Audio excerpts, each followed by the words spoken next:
Suddenly, the man next to Yuri started inspecting a gun, which startled him.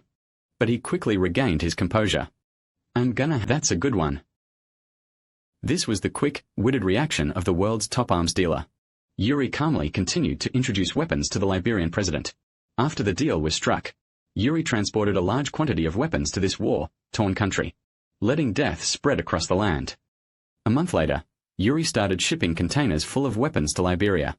But Interpol discovered his ship and started to tail it. Yuri immediately told his men to change the ship's name and get ready to hoist a Dutch flag. But they only had a French flag. However, Yuri didn't panic, because the colors of the Dutch and French flags are quite similar. When Interpol boarded the ship for an inspection, they found that all the containers were filled with potatoes. The weapons were hidden among the potatoes. Interpol didn't find any weapons, and Yuri got away this time. However, when Yuri was transporting weapons by plane, the U.S. Air Force surrounded his plane and ordered him to land. At first, Yuri ignored their orders, but when the fighter jets started firing at his plane, he had no choice but to land. However, the place where he landed was not under U.S. jurisdiction and was teeming with armed groups.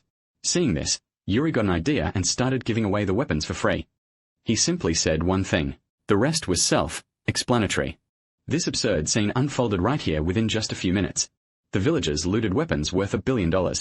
By the time the police showed up, all that remained was an empty plane and a happy Yuri. The police couldn't find a single weapon and could only warn Yuri not to sell weapons privately. This didn't faze him. After the police departed, the local villagers even began to disassemble the plane the next day. Only the empty frame of the plane was left.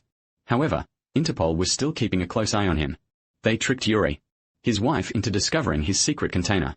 Ultimately, she finally found out his true identity and occupation. She then took their son and left Yuri, which made Yuri start to feel anxious. Interpol was still hot on his trail.